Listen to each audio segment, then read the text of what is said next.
people get overwhelmed with the idea of their big dreams and their big projects, and so they don't do anything. They just get overwhelmed and they say it's too big to open my own bakery or write my own book or go on a tour or whatever they want to do. And what I tell people is you start where your shoes are, meaning right here, right in this moment, and you do the first baby obvious step. That's it.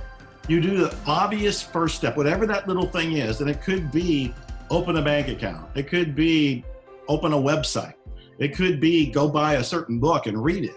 You know, there's a first step for everything. You take that first step, and here's the wonderful thing that happens. The second step becomes apparent. The second and third and fourth and fifth steps may not be apparent until you take the first step.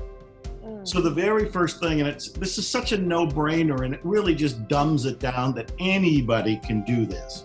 You ask yourself, what is it do I want to have, do, or be? Doesn't matter what it is. What do I want to have, do, or be? All right, what would be the very first thing I could do today to go in that direction? It may mean that you can't buy the mansion you want today, but you can buy a catalog or a magazine that has photos of them. That's the very first step. And as you're looking through the catalog or the magazine, you may get a little aha that there's something that you want to do next after it. But you don't know what that second and third step is until you take the baby step that's right in this moment. So that's the very first thing to do is you take your baby step based on what your desire is. That's in this moment, what I say, right where your shoes are. Yes. And the other thing is you have to believe in yourself.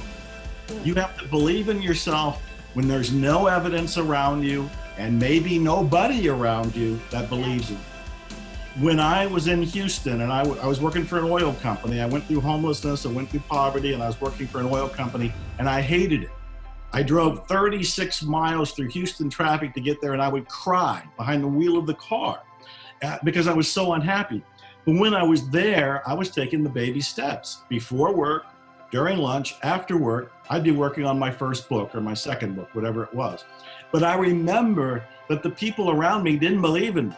I still remember this woman, this executive, who was talking to another woman and said, he thinks he's going to be an author. Yeah. You have to believe in yourself when there's no evidence and nobody around you. And at times that may be difficult, but that's why we have people like you. That's why we have books. That's why today we have the internet. I didn't have it back then. All I had was a public library, which was, thank goodness for the public library, full of wisdom and encouragement. So you have to believe in yourself and you have to do the baby steps, and you do the very first ones right now, today, where you're sitting.